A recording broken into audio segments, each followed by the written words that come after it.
तो hi friends, आज मैं आपको चैप्टर मैटर के बारे में बताने जा रही हूँ। Matter makes up all the things in the universe. Matter जो है वो हर चीज़ जो भी यूनिवर्स में है वो हर चीज़ मैटर से बनी हुई है। It occupy space and has mass. Matter जो है वो स्पेस ऑक्यूपाई करता है और उसका एक मास भी होता है। It is made up of tiny particles called atoms. Usually an atom does not exist independently. Therefore, atom combine to form molecules.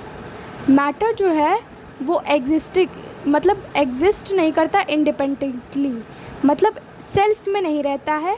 वो दूसरे एटम से कंबाइन होके एक मॉलिक्यूल फॉर्म कर लेता है.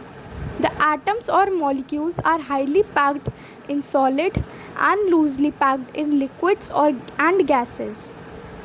मॉलिक्यूल्स या फिर एटम्स जो भी होते हैं वो टाइटली पैक्ड होते हैं, मतलब एकदम एक दूसरे से चिपक के होते हैं सॉलिड में, और मतलब थोड़े थोड़े अलग अलग गैसेस और लिक्विड में होते हैं. These particles have random motion in gases. ये पार्टिकल्स जो होते हैं, मतलब कि जो मॉलिक्यूल्स या एटम्स जिनको हम कहते हैं, उनका एक रैंडम मोशन होता है, मतलब वो इधर से उधर कहीं भी चले जाते हैं गैसेस में.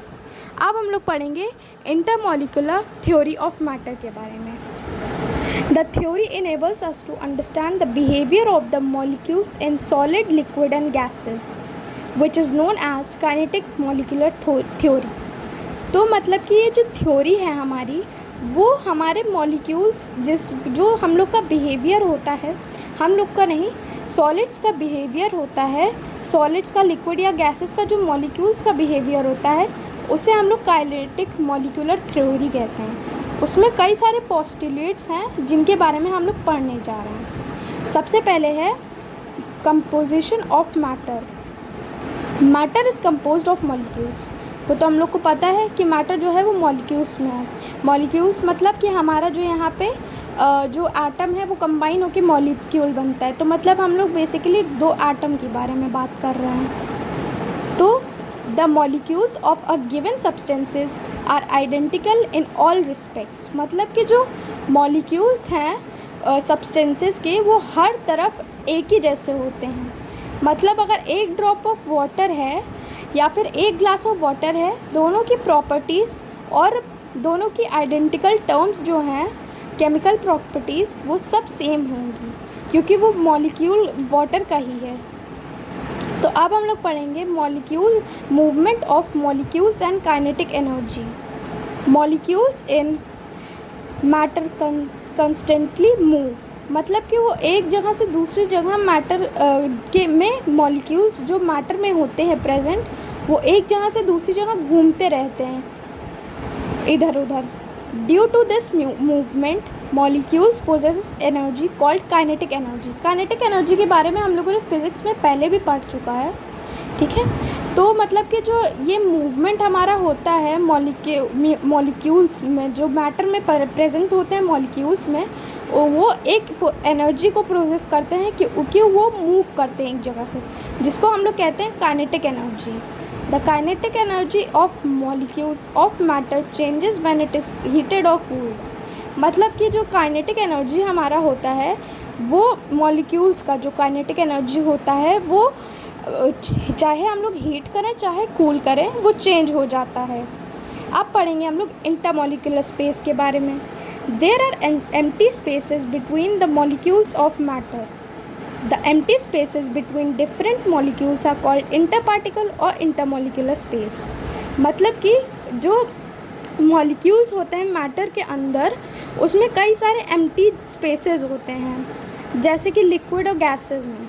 तो उनको हम लोग interparticle या फिर intermolecular space कहते हैं. The spaces between molecules get larger as the sample of matter changes from solid state to liquid and gaseous state. ये मैंने अभी बताया कि एम्प्टी स्पेसेस जो हम लोग के मॉलिक्यूल्स में होते हैं, वो लार्ज होते जाते हैं जैसे ही हम लोग सॉलिड से गैसियस स्टेट में मूव करते हैं. For example, the intermolecular space between the molecules in solid is the least in comparison two liquids and gases, मतलब कि सॉलिड्स में ज़्यादा होंगे, सॉलिड्स में कम इंटरमॉलिक्यूलर स्पेस होगा in comparison to liquid and और गैसेस। ठीक है, the intermolecular space between the molecules in gases is the largest, मतलब गैसेस में सबसे ज़्यादा होता है इंटरमॉलिक्यूलर स्पेस। अब हम लोग पढ़ेंगे इंटरमॉलिक्यूलर फोर्स ऑफ अट्रैक्शन के बारे में। There are attractive forces between the molecules of a substances, मतलब कि एक अट्रैक्टिव फोर्स होता है मॉलिक्यूल्स के, सब्सटेंसेस के मॉलिक्यूल्स के बीच में। The force between the molecules is called interparticle और इंटरफोर्स ऑफ अट्रैक्शन, मतलब कि जो फोर्स जिसके बारे में हम लोग बात कर रहे थे उसको कहते हैं इंटरपार्टिकल या फिर intermolecular force of attraction. The force of attraction becomes strongest as the molecules move close to each other, मतलब जितना ही पास मॉलिक्यूल्स एक दूसरे के आएंगे उतना ही ज़्यादा फोर्स ऑफ अट्रैक्शन बढ़ेगा, स्ट्रॉन्ग होगा। As the intermolecular space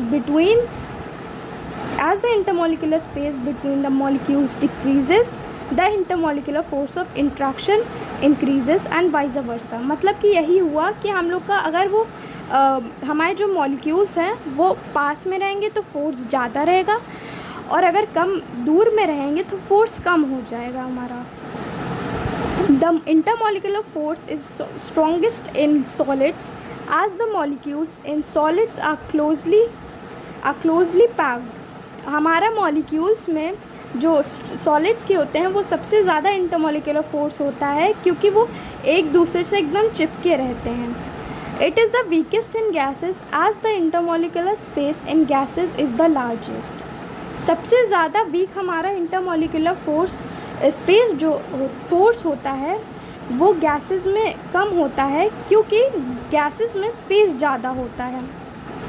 the force of attraction between the molecules of the same kind is cohesive force, मतलब कि जो फोर्स ऑफ अट्रैक्शन दो मॉलिक्यूल्स जो सेम काइंड के हैं उनके बीच में होता है उनको कहते हैं हम लोग कोहेसिव फोर्स। जैसे वाटर ड्रॉप और एक दूसरा वाटर ड्रॉप, दोनों के बीच में अगर अट्रैक्शन होगा, फोर्स होगा, फोर्स ऑफ अट्रैक्शन लगेगा तो दोनों का फोर्स जो होगा वो उसको हम लोग कोहेसिव फोर्स कहेंगे। The force of attraction between the molecules of different kind is called adhesive force. जो फोर्स ऑफ अट्रैक्शन दो काइंड के मॉलिक्यूल में पड़ता है उनको एडहेसिव फोर्स कहते हैं। जैसे कि एक ग्लास ऑफ वाटर जब ठंडा होता है तो उसमें बाहर रखते हैं जब हम लोग रूम टेम्परेचर पे, तब उसमें वाटर ड्रॉपलेट्स आने लगते हैं। इसलिए तो जो ग्लास है और वाटर ड्रॉप है उन दोनों के बीच में जो फोर्स लगा वो एडहेसिव फोर्स था। ये मैंने उसी के बारे में एग्जांपल दिया था। अब हम लोग पढ़ेंगे collision of molecules. The molecules of a substance collide with each other.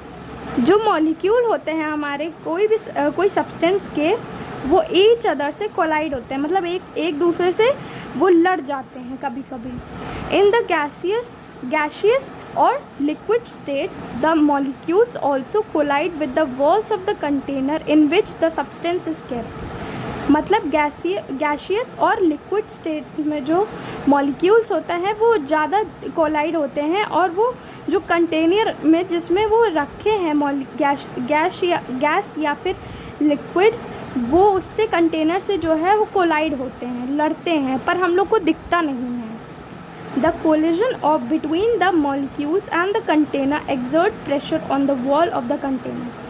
जो कोलिजन हमारा मॉलिक्यूल्स के बीच में होता है और कंटेनर के बीच में होता है वो एक्सर्ट करता है प्रेशर कंटेनर के वॉल्स के ऊपर। ठीक है, अब हम लोग पढ़ेंगे movement of molecules in different states. The molecules of matter are in motion.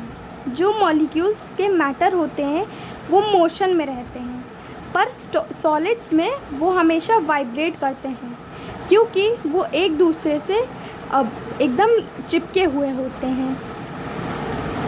In liquids और gases they move randomly and दस पोसेसेस काइनेटिक एनर्जी। ये हम लोग अभी काइनेटिक एनर्जी में पढ़ा था कि लिक्विड और गैसेस जो हैं वो इधर उधर रैंडमली मूव करते हैं जिसके कारण वो काइनेटिक एनर्जी पोजेस करते हैं। As the temperature of the substance increases its molecules move faster and thus the kinetic energy of a substance increases। मतलब जैसे ही हम लोग का कोई भी सब्सटेंस का टेम्परेचर इंक्रीज़ हो जाएगा, जो हमारा मॉलिक्यूल्स होता है वो फास्टर मूव करेंगे और काइनेटिक एनर्जी ही इंक्रीज़ हो जाएगी। As the temperature of the substance decreases its molecule move slower and thus the kinetic energy of the molecules reduces. अब वही उसका वाइज़ वर्सा हो गया हम लोग का, कि जैसे ही हम लोग का टेम्परेचर किसी सब्सटेंस का डिक्रीज़ हो जाएगा, जो मॉलिक्यूल्स हैं वो हमारे थोड़े से कम वो मतलब कि स्लोअर मूव करेंगे और उनका काइनेटिक एनर्जी भी उनका काइनेटिक एनर्जी भी रिड्यूस हो जाएगा, कम हो जाएगा। When the water is cooled, its molecule move slower and the kinetic energy decreases। मतलब कि हमारा जैसे ही इसमें जो एग्ज़ाम्पल दिया हुआ है इसमें सिर्फ ये बताया गया है कि जब वाटर मूव होता है तब हम लोग का जो काइनेटिक एनर्जी है वो इंक्रीज़ हो जाता है और हमारा जो मॉलिक्यूल्स है वो भी बहुत फास्टर मूव होते हैं। और जब वाटर हमारा कूल हो जाता है तब मॉलिक्यूल्स जो हैं वो स्लोअर मूव करते हैं और काइनेटिक एनर्जी भी डिक्रीज़ हो जाती है। अब हम लोग पढ़ेंगे change of state of matter के बारे में। Matter exist in 3 states, solid, liquid and gas. तीन स्टेट्स में एग्जिस्ट करते हैं, सॉलिड, लिक्विड और गैस में, वो हम लोग को पता है। It can change from one state to another. वो एक स्टेट से अनदर मतलब सॉलिड से लिक्विड, लिक्विड से गैस, गैस से सॉलिड, इसमें चेंज हो सकते हैं। A change in the state of matter depends on intermolecular space, the intermolecular force of attraction और collision between the molecules। ये तीनों जो हैं वो बहुत ही इम्पॉर्टेंट है, क्योंकि इसी के ऊपर स्टेट के मैटर के ऊपर ही डिपेंड करता है कि वो चेंज डिपेंड करता है। जो चेंज हमारा state one state to another होता है मैटर का, वो intermolecular space, intermolecular force of attraction और कोलिजन ऑफ बिटवीन मॉलिक्यूल्स में ही हमारा डिपेंड होता है। अब हम लोग पढ़ेंगे सॉलिड्स के बारे में। The intermolecular force is the strongest in solids, so the intermolecular space between the molecules in solids is practically absent। मतलब कि जो इंटरमोलिकुलर फोर्स हमारा सॉलिड्स में होता है वो सबसे ज़्यादा होता है। इसी वजह से हमारा जो इंटरमोलिकुलर स्पेस होता है मॉलिक्यूल्स के बीच में वो लगभग एब्सेंट होता है, क्योंकि होता ही नहीं है। आप लोग यहाँ देख सकते हैं एकदम थोड़े सी जगह है जिसको हम लोग बिल्कुल ना के बराबर कह सकते हैं, क्योंकि मॉलिक्यूल्स जो हैं वो क्लोजली पैक्ड होते हैं। देखिए यहाँ पे भी वही लिखा हुआ है, hence the molecules in solids hardly move about. इसीलिए जो हमारा जब काइनेटिक एनर्जी बढ़ता है, जब हम लोग सॉलिड को टेम्परेचर उसका हीट ज़्यादा बढ़ता है तो वो सिर्फ वाइब्रेट करते हैं अपने पोजीशन पे, वो मूव नहीं कर पाते हैं। अब पढ़ेंगे हम लोग लिक्विड्स के बारे में। The intermolecular force of attraction in liquids is not as strong as in solids. जो फोर्स होता है हमारा वो लिक्विड्स में सॉलिड्स के बराबर थोड़ा सा कम होता है। So the intermolecular space in solid is more than in solids and the molecules are less closely packed. मतलब कि जो इंटरमोलिकुलर स्पेस होता है हमारे लिक्विड्स में, सॉरी मैंने यहाँ पे लिक्विड की जगह सॉलिड बोल दिया था, वो हमारा सॉलिड से ज़्यादा होता है। इंटरमोलिकुलर स्पेस जो है हमारा लिक्विड से ज़्यादा होता है सॉलिड के कंपैरिजन में, क्योंकि जो मॉलिक्यूल्स होते हैं वो सॉलिड में थोड़ा सा ढीले होते हैं, मतलब थोड़ी सी स्पेस उसमें यहाँ देखिए बची हुई है, ठीक है। The molecules in liquid can move from one position to another within the liquid। मतलब कि जो लिक्विड होता है हमारा उसमें मॉलिक्यूल्स जो है वो एक जगह से दूसरी जगह विद इन द लिक्विड इधर से उधर चले जाते हैं। That is why the liquids have the property of being able to flow. इसके वजह से जो एबल टू फ्लो की प्रॉपर्टी होती है लिक्विड्स की वो हम लोग के पास होती है। तो ये हमारा गिव रीज़न के थ्रू भी आ सकता है एग्ज़ाम्स में। The molecules in liquids collide more frequently with each other than in gases due to shorter distance between them. जो मॉलिक्यूल्स होते हैं हमारे सॉलिड के वो ज़्यादा फ्रीक्वेंटली कोलाइड होते हैं क्योंकि उनके बीच में स्पेस कम होता है गैसेस के मुकाबले। उसमें गैसेस में स्पेस बहुत ज़्यादा बीच में होती है तो कोलाइड थोड़ा कम करते हैं जितना ज़्यादा लिक्विड करते हैं हमारे। अब पढ़ेंगे हम लोग गैसेस के बारे में। The intermolecular force of attraction is the weakest in gases, so the intermolecular space in gases is the largest in comparison to liquid and solids. जो हमारा फोर्स ऑफ अट्रैक्शन होता है वो गैसेस में सबसे वीकेस्ट होता है, सबसे कम होता है क्योंकि उसमें बीच में बहुत सारी जगह होती है। So the intermolecular force is in gases is the largest. सबसे ज़्यादा इसी वजह से लिक्विड्स और सॉलिड्स में से सबसे ज़्यादा हमारा इंटरमोलिकुलर स्पेस है वो गैसेस में होता है। As a result, the molecules in gases are far apart and randomly move in the whole space available to them. तो इसी वजह से, इसी रिज़ल्ट के वजह से गैसेस जो हैं वो बहुत ही दूर दूर होते हैं और एक जगह से दूसरी जगह कहीं भी उनका जिधर वो चले जाते हैं उधर वो रैंडमली मूव कर लेते हैं जितनी भी उनको स्पेस मिलती है। जैसे कि एयर में जितनी भी उसको स्पेस मिलती है वो पूरी स्पेस गैसेस कवर कर लेती है स्पेस को।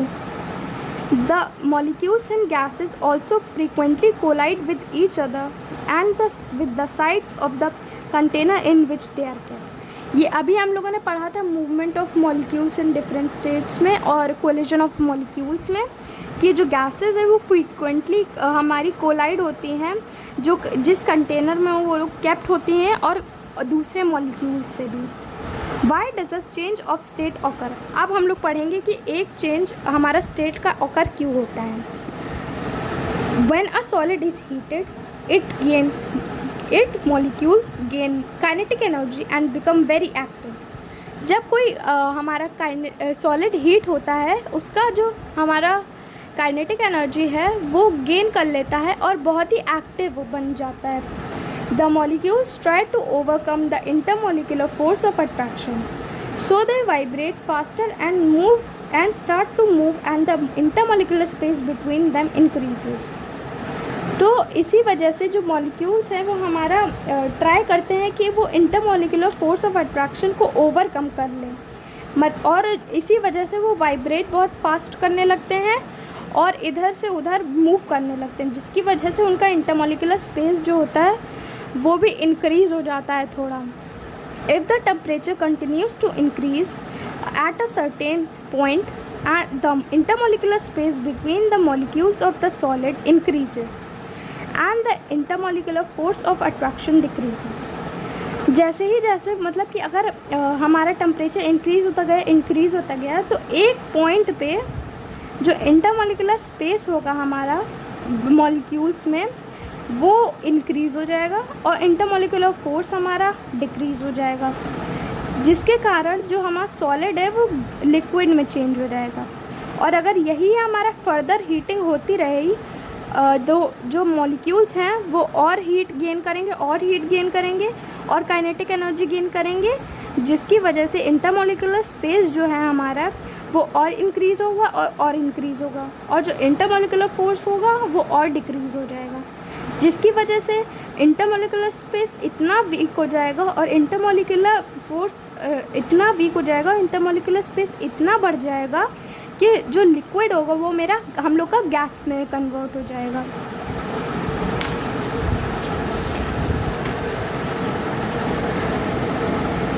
तो यहीं पे ये इसी के बारे में ये दिया है। Similarly when the temperature is decrease the molecules of a substance lose kinetic energy gradually and slow down. As a result, the intermolecular force of attraction between them increases and the molecules come close together. With this, increases and the molecules come close together. When continued cooling, the intermolecular space decreases to such an extent that the gas changes to a liquid and a liquid changes to a solid. तो इसमें हम लोग को ये बताया गया है कि अगर वही हमारा गैस जो है वो टेम्परेचर उसका डिक्रीज़ हो जाए तो वो काइनेटिक एनर्जी लूज़ कर देगा और उसका जो मूवमेंट होगा वो भी धीमा हो जाएगा। सो एज अ रिज़ल्ट जो काइनेटिक फोर्स ऑफ अट्रैक्शन होगा वो इंक्रीज़ हो जाएगा और इंटरमॉलिक्यूलर स्पेस जो है वो डिक्रीज़ हो जाएगा। अगर ये कूलिंग हमारी कंटिन्यू होती रही तो इंटरमॉलिक्यूलर स्पेस जो है वो डिक्रीज़ होता जाएगा और डिक्रीज़ होता जाएगा और intermolecular force of attraction increase होता जाएगा, जिसकी वजह से गैस जो है हमारा वो लिक्विड में चेंज हो जाएगा और लिक्विड हमारा सॉलिड में चेंज हो जाएगा दोबारा। अब ये दो टेबल हमारे में दी गई हैं। सबसे पहले वाली टेबल हम लोग पढ़ेंगे। इसमें दिया है parameters, change of state, intermolecular space, intermolecular force, movement of molecules. अब यहाँ दिया है मेल्टिंग और यहाँ पे दिया है इवेपोरेशन या फिर बॉइलिंग। तो चेंज ऑफ स्टेट जो है हमारा वो सॉलिड से लिक्विड होता है और इवेपोरेशन या बॉइलिंग होता है हमारा लिक्विड से गैस। इंटरमॉलिक्यूलर स्पेस जो है वो सॉलिड का हमारा वेरी क्लोज होता है, लिक्विड का हम लोग का क्लोज हो जाता है, लिक्विड का हमारे यहाँ पे क्लोज हो जाता है और गैसेस का यहाँ पे हम लोग का फार अपार्ट हो जाता है। इंटरमॉलिक्यूलर फोर्स जो हमारा सॉलिड का है स्ट्रॉन्ग हो जाता है, लिक्विड से नॉट सो स्ट्रॉन्ग हो जाता है, लिक्विड से फिर नॉट सो स्ट्रॉन्ग से हमारा यहाँ पे गैस पे वीक हो जाता है। अब मूवमेंट ऑफ मॉलिक्यूल्स हो जाएगा। यहाँ पे हमारा जो सॉलिड है वो vibrating about a fixed position, यहाँ पे हम लोग को फिक्स्ड पोजीशन पे सॉलिड वाइब्रेट करता है, जिससे हम लोग का लिक्विड जो है वो one position to another position होता है।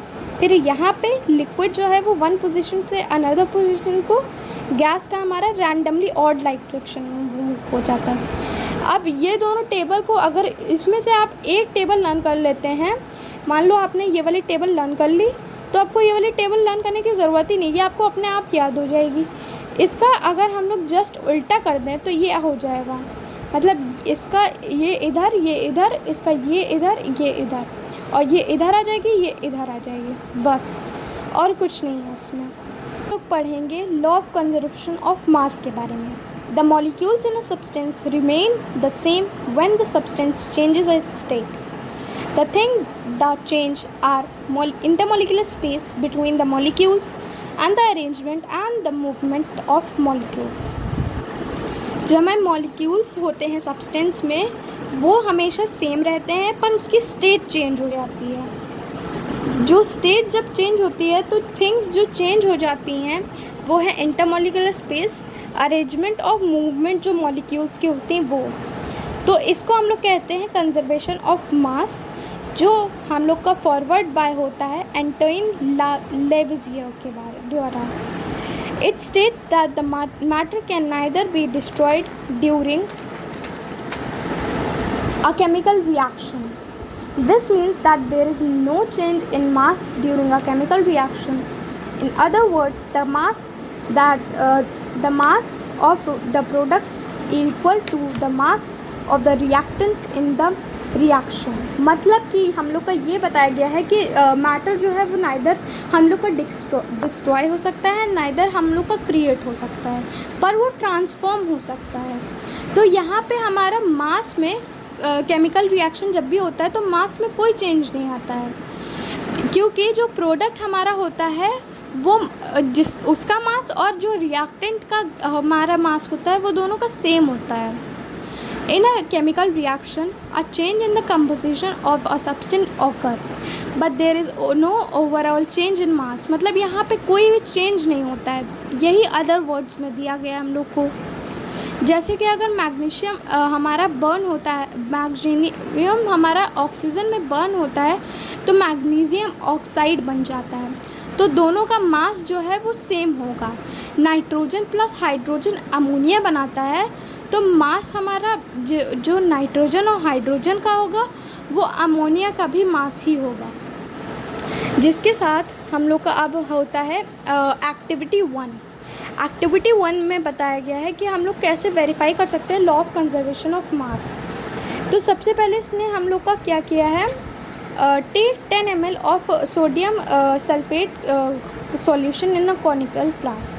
सबसे पहले इसमें हम लोग का क्या किया गया है, एक फ्लास्क में लिया है सोडियम सल्फेट सॉल्यूशन और एक टेस्ट ट्यूब में हम लोग का लिया गया है बेरियम क्लोराइड सॉल्यूशन, और जिसको इसके टाइप के हेल्प में यहाँ ये हमारा है सोडियम सल्फेट सॉल्यूशन, ये हमारा सोडियम सल्फेट सॉल्यूशन है, और ये हमारा है बेरियम क्लोराइड सॉल्यूशन है।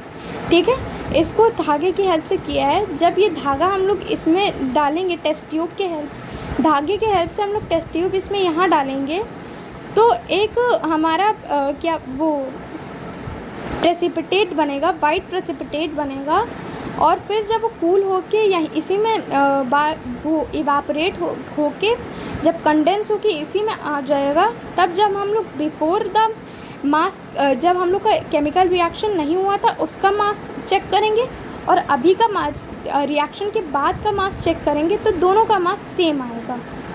तो हो सकता है आपको ये हमारा चैप्टर जो मैंने एक्सप्लेन किया है वो समझ में अच्छे से आया हो, आपको अच्छा लगा हो चैप्टर, तो प्लीज़ प्लीज़ प्लीज़ लाइक कर दीजिएगा और सब्सक्राइब भी कर दीजिएगा। तब तक के लिए बाय बाय।